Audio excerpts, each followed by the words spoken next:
ఈరోజు మనం నేర్చుకోబోతున్న అంశం ఏంటి అనంటే భయము వలన కలిగే నష్టాలు. చూడండి, న్యాయాధిపతుల గ్రంథం 7వ అధ్యాయము 3వ వచనం. కాబట్టి నీవు ఎవడు భయపడి వణుకుచున్నాడో వాడు త్వరపడి గిలాదు కొండ విడిచి తిరిగి వెళ్ళవలెనని ప్రకటించుమని గిద్యోనుతో సెలవిచ్చెను. అప్పుడు జనులలో నుండి 22,000 మంది తిరిగి వెళ్ళిపోయిరి. దేవునికి మహిమ కలుగును గాక. దేవుడైనటువంటి యెహోవా గిద్యోనుతో మాట్లాడుతూ ఉన్నాడు. ఆయన గిద్యోనుతో ఏం చెప్తున్నాడు అనంటే, నీవు జనుల దగ్గరకు వెళ్ళి ఇలాగ చెప్పు, ఎవడైతే భయపడి వణుకుచున్నాడో వాడు గిలాదు కొండ విడిచి తిరిగి వెళ్ళిపోవచ్చు అని చెప్పు అని చెప్పమన్నాడు. అలా చెప్పమనగా గిద్యోను వెళ్ళి జనులతో చెప్పాడు. చెప్పినప్పుడు జనాంగంలో నుంచి 22,000 మంది తిరిగి వెళ్ళిపోయినట్లుగా ఈ వాక్య భాగంలో మనము చదువుతున్నాం. మనం చదువుకున్నటువంటి వాక్య భాగంలో జరుగుతున్నటువంటి సంఘటన ఏంటి అనంటే, ఇశ్రాయేలీలను మనం ఒక్కసారి జ్ఞాపకం చేసుకుందాం. ఇశ్రాయేలీలు ఐగుప్తు దేశంలో నుంచి కానాను దేశంలోనికి వచ్చేసారు. వచ్చిన తర్వాత వారు స్థిరపడ్డారు. ఆ దేశంలో వారు చాలా సంతోషంగా జీవిస్తున్నారు. అన్ని విషయాలలో వర్ధిల్లుతూ ఆశీర్వదించబడుతూ ఉన్నారు. అటువంటి సమయములలో ఇశ్రాయేలీలు ఏం చేసేవారు అనంటే, దేవుని దృష్టి ఎదుట పాపము చేసేవారంట. దేవుని దృష్టి ఎదుట వాళ్ళు దోషం చేసినప్పుడు దేవుడు ఏం చేసేవాడు అనంటే, వారిని తీసుకుని వెళ్ళి శత్రువుల చేతికి అప్పగించేస్తా ఉండేవాడు. వీళ్ళ పాపం చేసినప్పుడల్లా తీసుకుని వెళ్ళి శత్రువులకి అప్పగించేవాడు.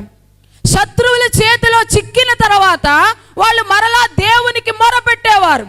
వారు మొర ఆలకించి మరలా దేవుడు ఎవరో ఒకరిని పంపించి వాళ్ళని విడిపించి తీసుకుని వస్తా ఉండేవాడు.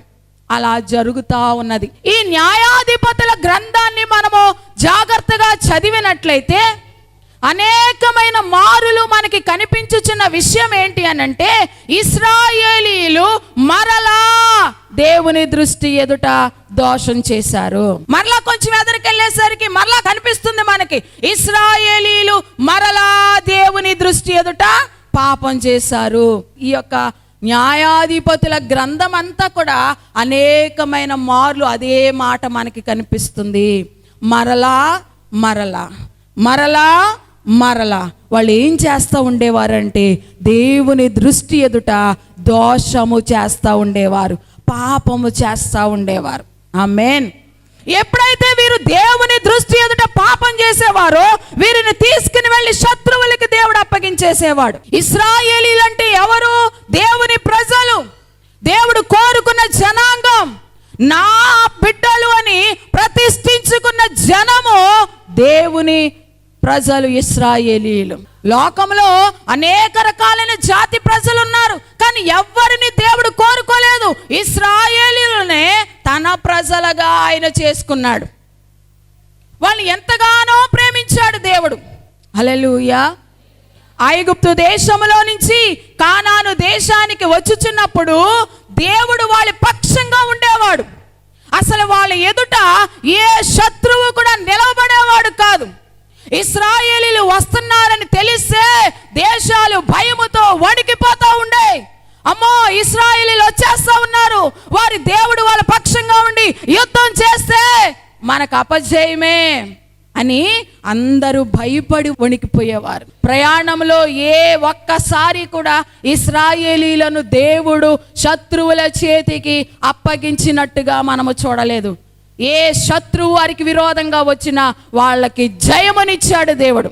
అంత ఎలా దేవుని వాక్యం ఏమని వివరిస్తుందంటే, కోడి తన రెక్కల కింద తన పిల్లలను భద్రపరిచినట్లుగా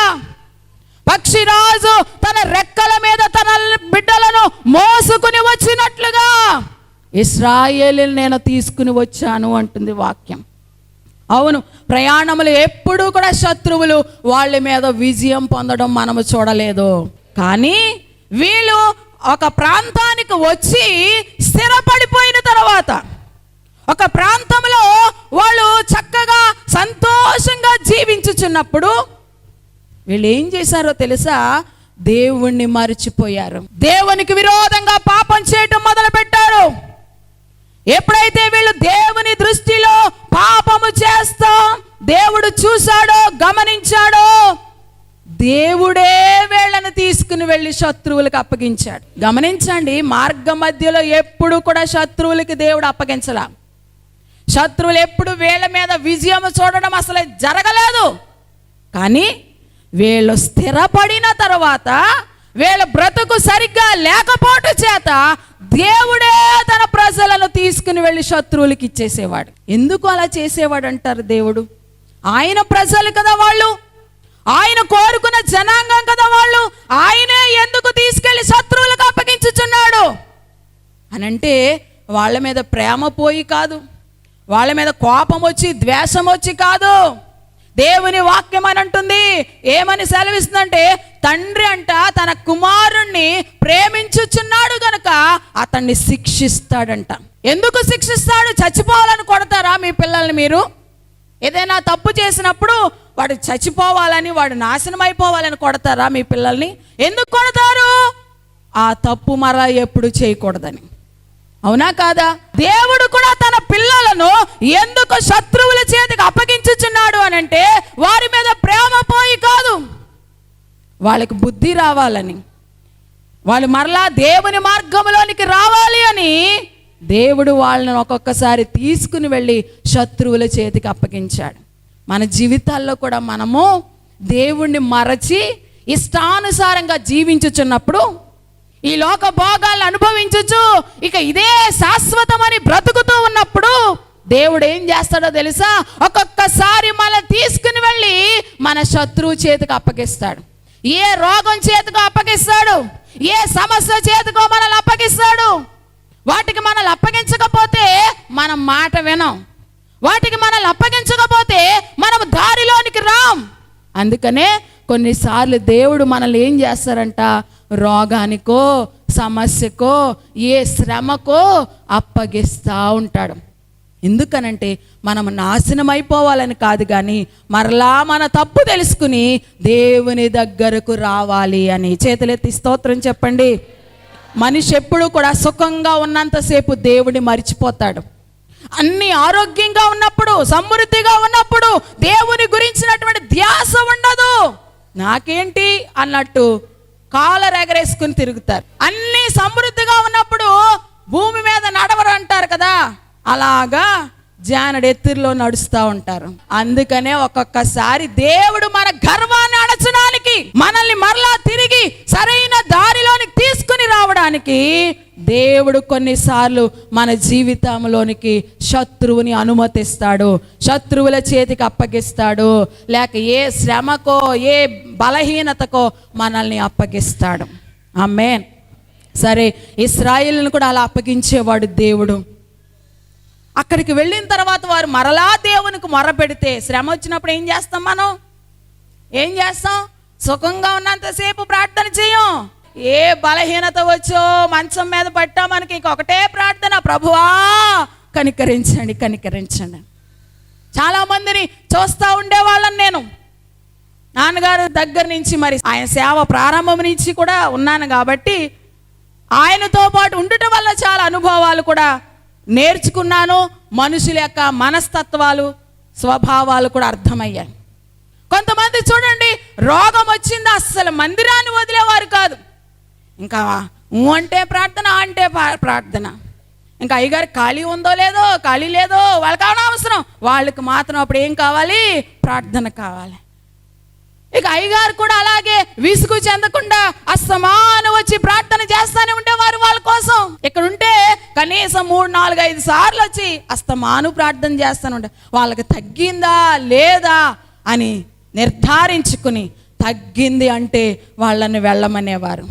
అయితే వాళ్ళేంటి, తగ్గిందని వెళ్ళిన తర్వాత మరలా అడ్రస్ ఉండేవాళ్ళు కాదు, మరలా కనబడేవారు కాదు. అయ్యో ఆ దైవజనుడు ఎంత భారంతో నా కొరకు ప్రార్థన చేశాడే అని ఒక్కసారి కృతజ్ఞతగా వచ్చి దైవజనునికి దేవునికి మరి కృతజ్ఞత కలిగి ఉండిన వారు చాలా చాలా తక్కువ మంది. శ్రమ వచ్చినప్పుడు దేవుడా దేవుడా అంటాం, శ్రమ తీరిపోయిన తర్వాత మరలా మన బ్రతుకు మనదే. ఎందుకు మన జీవితాల్లోనికి మాటి మాటికి శ్రమలు వస్తున్నాయి, శోధనలు వస్తున్నాయి అంటే కారణం ఏంటో తెలుసా? ఈ ఇశ్రాయేలీయుల వల్లే మనం కూడా బాగుంటే దేవుణ్ణి వదిలేస్తున్నాం, శ్రమ వచ్చినప్పుడు దేవుణ్ణి పట్టుకుంటున్నాం. అందుకనే మన జీవితాల్లో కూడా అలా జరుగుతూ ఉంది. సరే, ఇక్కడ ఇశ్రాయేలీయులను దేవుడు అలాగే శత్రువుల చేతికి అప్పగించేవాడు. వాళ్ళ ప్రార్థన చేసినప్పుడు మరలా వాళ్ళని ఎవరో ఒకరిని పంపించి వాళ్ళని విడిపించి వాళ్ళ దేశానికి తీసుకొస్తానే ఉండేవాడు. అయితే ఇక్కడ మనం చదువుకున్న ఈ వాక్యంలో జరిగిన సందర్భం ఏంటి అని అంటే, చూడండి, న్యాయాధిపతులు 6వ అధ్యాయము 1వ వచనం చదవండి. ఇశ్రాయేలీయులు యెహోవా దృష్టికి దోషులైనందున యెహోవా 7 ఏండ్లు వారిని మిద్యానీయులకు అప్పగించెను. చూడండి, ఇశ్రాయేలీయులు యెహోవా దృష్టికి దోషులైనందున యెహోవా వారిని 7 ఏండ్లు మిద్యానీయుల చేతికి అప్పగించేశాడంట. మిద్యానీయులు అంటే వారి శత్రువులు. వాళ్ళని ఎవరి చేతికి అప్పగించాడంట? మిద్యానీయుల చేతికి అప్పగించాడు. 7 సంవత్సరాలు అప్పగించాడంట. 1 సంవత్సరం కాదు, 2 సంవత్సరాలు కాదు, 7 సంవత్సరాలు మిద్యానీయుల చేతి కింద బానిసలుగా బ్రతికారు ఇశ్రాయేలీయులు. ఆ మిద్యానీయులు ఇశ్రాయేలుని ఎంత బాధ పెట్టారో చూడండి, 4వ వచనం చదవండి. వారి ఎదుట దిగి గాజాకు పోవునంత దూరము భూమి పంటను పాడు చేసి ఒక గొర్రెను గాని ఎద్దును గాని గాడిదను గాని జీవన సాధనమైన మరి దేనిని గాని ఇశ్రాయేలీయులకు ఉండనీయలేదు. వారును వారి ఒంటెలను లెక్కలేక ఉండెను. దేశము పాడు చేయుటకు వారి దానిలోనికి వచ్చిరి. ఇశ్రాయేలీయులు మిద్యానీయుల వలన మిక్కిలి హీన దశకు వచ్చినప్పుడు వారు యెహోవాకు మొర్రపెట్టిరి. హల్లెలూయా. ఈ మిద్యానీయులు ఇశ్రాయేలుని ఏం చేశారంట? ఇశ్రాయేలీయుల దగ్గర ఉన్న గొర్రెల్ని, ఒంటెల్ని, ఎద్దుల్ని, గాడిదల్ని అన్నిటినీ తీసేసుకున్నారు. వీళ్ళకి అసలు పశువులు లేకుండా చేసేశారు. అంత మాత్రమే కాదు, అసలు వీళ్ళకి జీవనాధారం ఏమీ లేకుండా చేసేశారు. ఇశ్రాయేలీయులకి జీవనోపాధే లేదంట. అసలే అలా చేసేశారంటే ఈ మిద్యానీయులు ఇశ్రాయేలీయుల్ని. జీవనోపాధి లేకపోతే, ఇంటిలో మరి సంపాదించేవారు లేకపోతే కుటుంబం ఎలా పోషించబడుతుంది? జీవనోపాధికి ఒక సరైనటువంటి పని లేకపోతే ఆ కుటుంబం ఎలాగా పోషించబడుతుంది? ఖచ్చితంగా వారు పేదరికాన్ని అనుభవిస్తారు కదా. ఇశ్రాయేలీల్లో కూడా అలాగే అసలు జీవనోపాధికి అసలు పనే లేకుండా చేసేసారంట. అప్పుడు వీళ్ళందరూ మిక్కిలి హీన దశకు వచ్చేసారంట. ఇశ్రాయేలీలందరూ మిక్కిలి హీన దశకు వచ్చేసారు. చాలా దరిద్రతలోనికి వచ్చేసారు. ఎప్పుడైతే ఆ హీన దశలోనికి వచ్చారో, దరిద్రతలోనికి వచ్చారో, ఇశ్రాయేలీయులు ఏం చేశారని అక్కడ మనం చదివాము. వారు యెహోవాకు మొర్ర పెట్టిరి. హల్లెలూయా. ఇశ్రాయేలీయులు హీన దశకు వచ్చినప్పుడు వాళ్ళు దేవునికి మొరపెట్టారు. మన దేవుడు చాలా చాలా ప్రేమ కలిగిన వాడు. మనం ఎన్ని తప్పులు చేసి ఎంత ఇష్టానుసారంగా బ్రతికేసినా, ఆయన ఎంతగా మనం గాయపరిచినా, మనం మాటి మాటికి వెళ్ళి ఆయన గాయాల్లో వేలు పెట్టి కెలికి ఆయనను శోధించినా, ఒక్కసారి మరలా మనకు శ్రమ వచ్చి ప్రభువా నన్ను కనికరించండి నాయనా అంటే చాలు దేవుడు కరిగిపోతాడు. అంత ప్రేమ కలిగిన వాడు దేవుడు. చూడండి, ఇశ్రాయేలీయులు పాపం చేసినందుకే కాదు వాళ్ళు శత్రువులకు అప్పగించాడు. వాళ్ళు దేవుని దృష్టిలో దోషం చేసినందుకే కదా వాళ్ళు మిద్యానీయులకు అప్పగించాడు. మీరు తప్పు చేశారు కాబట్టి మీ బాధ ఏదో మీరు పడండి అని దేవుడు వదిలేయచ్చు కదా. వదిలేయకుండా వాళ్ళు మొర్ర పెట్టగానే, ప్రభువా మాకు సహాయం చెయ్యి అని చేతులెత్తగానే దేవుడు వారి మొర్ర ఆలకించాడు. వాళ్ళని విడిపించడానికి ఎవరిని పంపిద్దామా అని చూసేసరికి ఆయన దృష్టిలో గిద్యోను అనే వ్యక్తి పడ్డాడు. గిద్యోను చాలా పరాక్రమము కలిగిన వాడని దేవుడు గుర్తించాడు. ఈ గిద్యోనిని న్యాయాధిపతిగా పెట్టి ఇశ్రాయేలును విడిపిద్దామని దేవుడు ఆలోచన చేసుకున్నాడు. సరే, ఈ గిద్యోని ఏం చేస్తున్నాడో తెలుసా?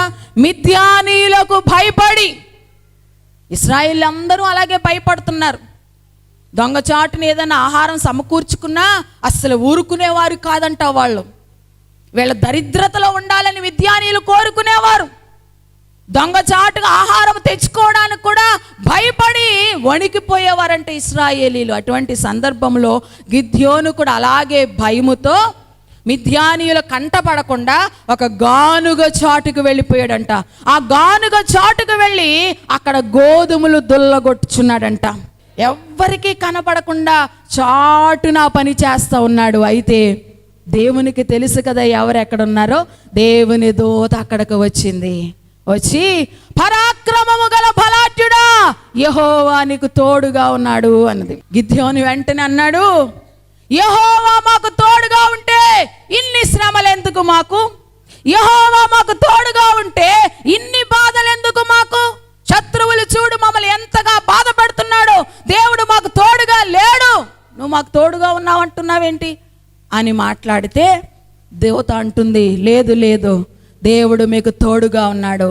నీ ప్రజలను విడిపించడానికి ఆయన ఇష్టపడుతున్నాడు. నిన్నే న్యాయాధిపతిగా పంపించి ఇశ్రాయేలు విడిపించాలనుకుంటున్నాడని యెహోవా దూత చెప్పగానే, నేనెవరిని?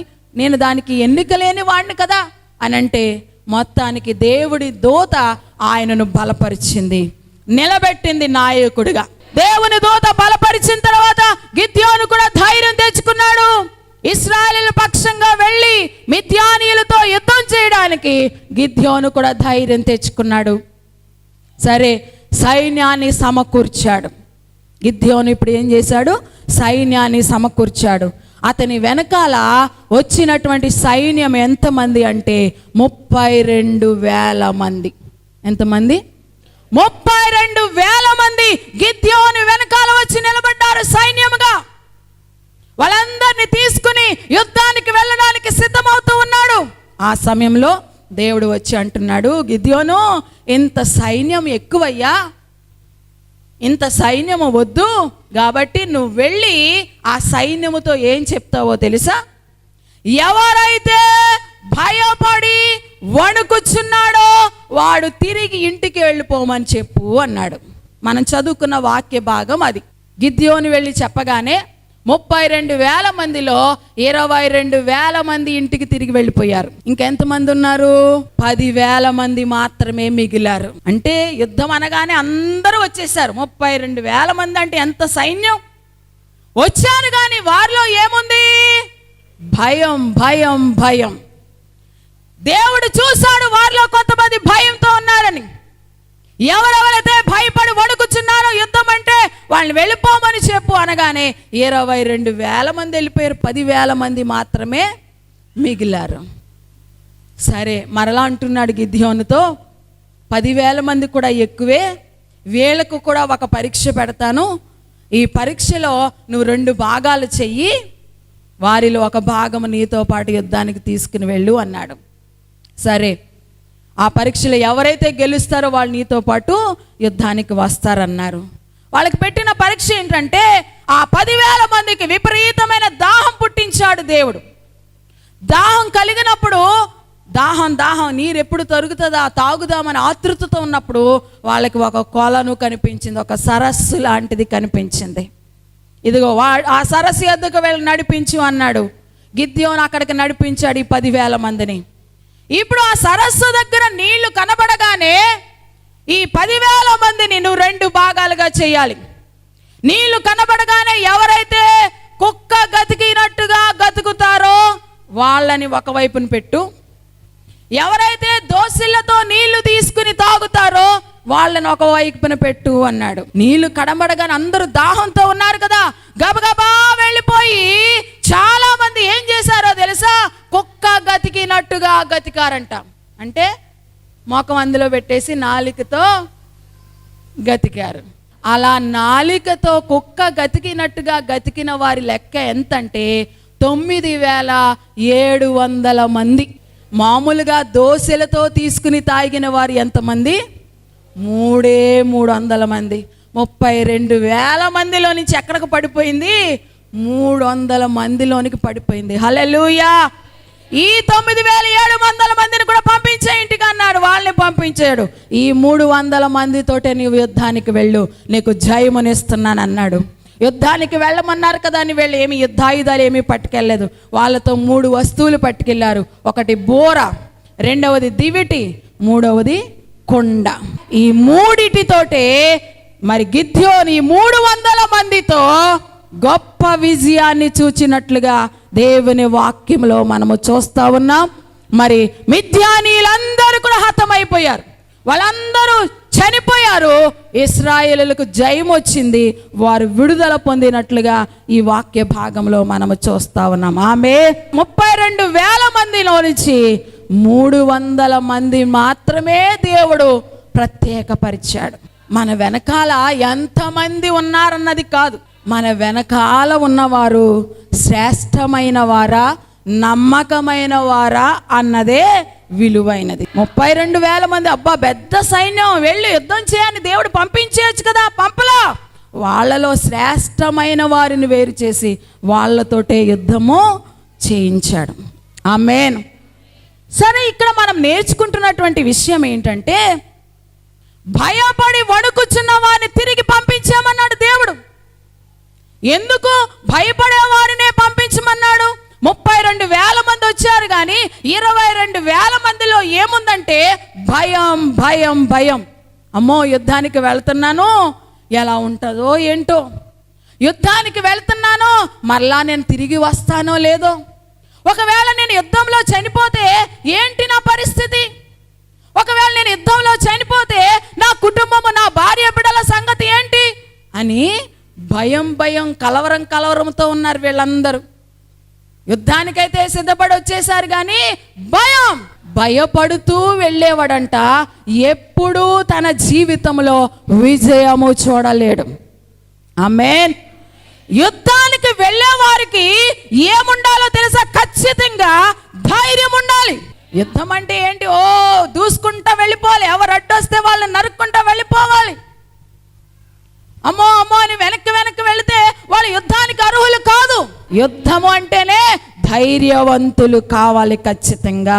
ఒకవేళ అటువంటి పిరికితనముతో యుద్ధములోనికి వెళ్ళినా యుద్ధములో ప్రాణాలైనా కోల్పోతాడు, లేక అతనిని బట్టి అపజయమైనా వస్తుంది. గనుక దేవుడు ఆ యుద్ధములో ఉన్న ఆ పిరికి వారిని వెనక్కి తిరిగి వెళ్ళిపోమన్నాడు. యుద్ధములో కావలసింది ఏంటంటే ధైర్యము కావాలి. భయం అనేది చాలా చాలా ప్రమాదకరమైనది. ఒక రోజున ఒక యుద్ధం జరుగుతూ ఉందంట. ఆ యుద్ధంలో అందరూ వెళ్ళిపోతూ ఉన్నారు యుద్ధం చేసుకుంటూ ఉంటూ. కానీ ఒక వ్యక్తి భయపడంట, భయముతో పిరికితనముతో వెనక్కి వెనక్కి వచ్చేస్తున్నాడంట. యుద్ధం అంటే ముందుకెళ్తా ఉండాలి, కానీ ఇతను ఏం చేస్తున్నాడు? వెనక్కి వెనక్కి తగ్గుతూ ఉన్నాడంట. ఆ యొక్క సైన్యం యొక్క నాయకుడు కనిపెట్టాడు. ఓ ఏంటి, యుద్ధం కదా జరిగేది, నువ్వు ముందుకు వెళ్ళడం మానేసి వెనక్కి వస్తున్నావేంటి, అసలు నీ పేరేంటి అని అడిగాడంట. అతడు అన్నాడంట, నా పేరు అలెగ్జాండర్ అన్నాడంట. హల్లెలూయా. నీ పేరు అలెగ్జాండరా? అలెగ్జాండర్ అని పేరు పెట్టుకుని అలా వెనక్కి వెనక్కి వెళ్తున్నావంటే, అలెగ్జాండర్ అంటే ఎవరో తెలుసా? గొప్ప యుద్ధ శూరుడు, ఎన్నో సామ్రాజ్యాలను జయించిన వ్యక్తి. అతని పేరు పెట్టుకుని నువ్వు అలా యుద్ధంలో వెనక్కి వెళ్తున్నావేంటి? పేరైనా మార్చుకో, ధైర్యంగా అన్నా యుద్ధం చేయి అని చెప్పాడంట. యుద్ధంలో కావలసింది ధైర్యం, ధైర్యం, ధైర్యం. భయము, పిరికితనము అపజయాన్ని మనకి కలుగు చేస్తుంది. మనము ఇప్పుడు ఆత్మీయంగా వస్తే మనము కూడా యుద్ధము అంటే మనము నిజంగానే సైన్యముతో యుద్ధ భూమిలోనికి వెళ్ళి సైనికులతో యుద్ధం చేయట్లేదు, కానీ ప్రతి క్రైస్తవుడు కూడా పోరాటాలను ఎదుర్కొంటూ ఉన్నాడు. అనేక రకాలైనటువంటి పోరాటాలు మన జీవితంలో మనకు వస్తూ ఉన్నాయి. అనేక రకాలైన యుద్ధాలు మనకి వస్తూ ఉన్నాయి. యోబు గారు అంటూ ఉంటారు కదా, నరుల కాలము భూమి మీద యుద్ధ కాలము వంటిది కాదా? భూమి మీద మన యొక్క కాలం ఎటువంటిదంట? యుద్ధ కాలం లాంటిది, ఎప్పుడు యుద్ధమే, మనకి నిత్యము యుద్ధమే. ఏదో ఒక విధంగా మనము పోరాటాన్ని ఎదుర్కొంటానే ఉంటాం. కుటుంబ విషయాలలో, ఆరోగ్య విషయాలలో, ఆర్థిక విషయాలలో, భర్త విషయంలో, భార్య విషయంలో, పిల్లల విషయాలలో, ఇక రకరకాలైన విషయాలలో మనం ఏం చేస్తాం? ఒక పోరాటాన్ని ఎదుర్కొంటూనే ఉంటాం. ఒక యుద్ధమే జరుగుతూ ఉంటుంది మనకి. అయితే మనకి ఎదురవుతున్నటువంటి పోరాటాలలో మనకి జయము కావాలి అనంటే మనం ఏం చేయాలో తెలుసా? ధైర్యముతో ముందుకు వెళ్ళాలి. పిరికితనముగా, పిరికి వారిగా, భయస్థులుగా ఉంటే ఎప్పటికీ కూడా నీ జీవితంలో నీవు విజయము చూడలేవు. ఖచ్చితంగా మనకి పోరాటాలు వస్తూనే ఉంటాయి ఈ జీవితంలో. ఖచ్చితంగా ఏమొస్తాయి? మనకి పోరాటాలు వస్తూనే ఉంటాయి. ఆ పోరాటాల్లో భయపడిపోకూడదు, ఆ పోరాటాల్లో పిరికివారిగా ఉండకూడదు, ఆ పోరాటాల్లో అధైర్యపడకూడదు. దేవుని యందు విశ్వాసం ఉంచి ధైర్యముతో మనము ముందుకు వెళ్ళాలి. భయము అనేది చాలా ప్రమాదకరమైనది.